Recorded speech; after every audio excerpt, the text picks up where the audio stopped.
রাজনৈতিক দল নিয়ে তারা সব গায়ে বড় পিস হয়ে গেছে। তারা নারী ছাড়া আর কোনো বিষয়ে কথা বলতে পারে না। ভোট ব্যাংকে তাদের পক্ষে আনার জন্য তারা নানান ভাবে এই ভীতিকর পরিবেশের সৃষ্টি করছে।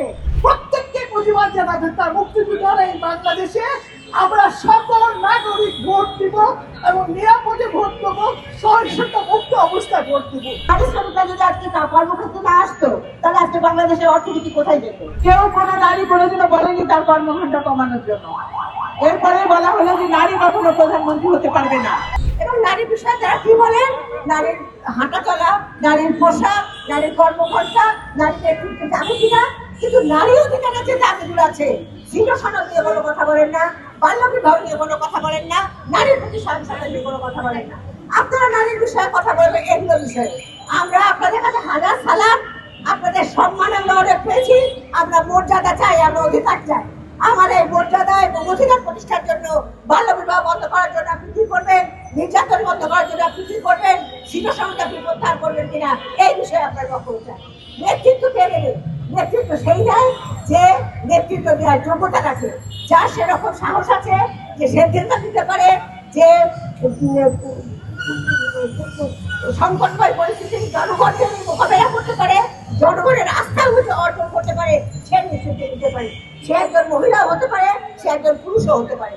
কেবলমাত্র পুরুষরাই এই সিদ্ধান্ত নিতে পারে না যে কোনো নারী নেতৃত্ব হতে পারবে না, এই সিদ্ধান্ত নিতে পারে না। আজকে যে সমস্ত কথা বলা হচ্ছে, বাংলাদেশ মহিলা পরিষদ দীর্ঘদিন ধরে পড়ে আসছে যে ধর্মকে রাজনীতিতে ব্যবহার করবেন না। এটা করার মধ্যে দিয়ে আপনার ধর্মকে কলুষিত করছেন, রাজনীতিকে প্রতিহিংসা করে দিচ্ছেন। কাজে এই জায়গাটাও আমার মনে হয় আমাদের নির্বাচন কমিশনের দেখা দরকার, যে ধর্মের নামে যারা আজকে নারীর প্রতি বিদ্বেষ ছড়াচ্ছে, সমাজে ঘৃণা সৃষ্টি করছে, সমাজে বিদ্বেষ সৃষ্টি করছে, তাদের বক্তব্যকে তারা কিভাবে গ্রহণ করছে এটা আমরা জানতে চাই। নির্বাচন কমিশনের কাছে আমাদের প্রশ্ন। আমরা দেখতে পাচ্ছি যে সেই সমস্ত এলাকায় একটা নির্বাচনের প্রাক্কালে একটা ভীতির পরিবেশ সৃষ্টি করা হচ্ছে, এবং সেখানে যেখানে তারা মনে করছে, যে গোষ্ঠী মনে করছে যে সে অন্যদের ভোট ব্যাংক সেখানে আছে, সেই ভোট ব্যাংককে তাদের পক্ষে আনার জন্য তারা নানানভাবে এই ভীতিকর পরিবেশের সৃষ্টি করছে, এবং তার পাশে নারীর প্রতি সহিংসতা এবং সেখানে এলাকা থেকে উচ্ছেদের ঘটনাটাও এর সঙ্গে জড়িত আছে।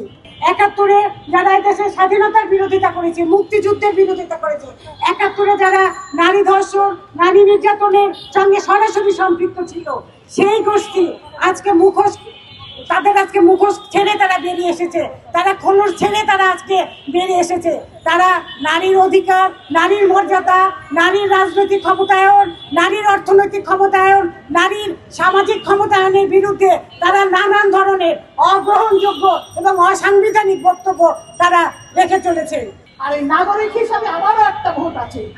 আপনারা নিশ্চয়ই জানেন আমাদের ভোটার সংখ্যায় নারী অর্ধেক নারী যদি পিছিয়ে রাখে, আপনারা কি করে গণতন্ত্র প্রতিষ্ঠা করবে?